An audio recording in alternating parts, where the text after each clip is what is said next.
In today's video, I'm going to teach you how to install Back in Stock for Shopify. This app lets your customers subscribe to out-of-stock products so they get an email or notification when those items are available again. It's a great way to recover lost sales, so let's walk through the setup step by step. First, log into your Shopify admin dashboard. At the very top of the screen, you'll see the main search bar. Click into that search bar. From the drop-down that appears, choose the option for apps. In the search field, type Back in Stock and press enter on your keyboard. This will take you to the Shopify App Store with search results for that term. From the results, look for the app called Back in Stock, Notify Me by Kurtbyte and click on it. That will open the app's information page. Here, click the install button and then follow the on-screen installation prompts from Shopify to add the app to your store. After the installation completes, you'll be taken automatically to the Kurtbyte dashboard.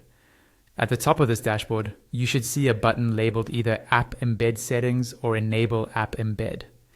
Click that button. Shopify will now open your theme editor, where you control how apps appear on your storefront. Inside the theme editor, look over to the left-hand panel. In the list of app or theme sections, find the Kurtbyte option. Make sure that it is toggled on or enabled so the widget can show on your storefront.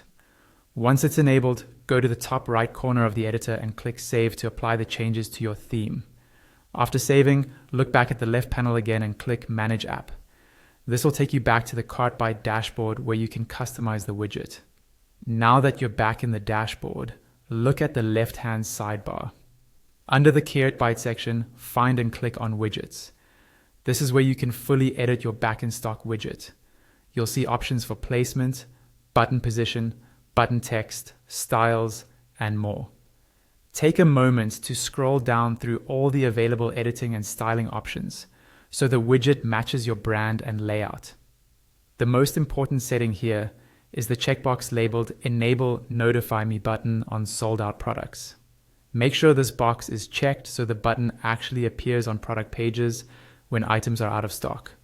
Once you're happy with your settings and design, go to the top of the dashboard near the search bar and click Save. That's all you need to do to install and enable Back in Stock for your Shopify store.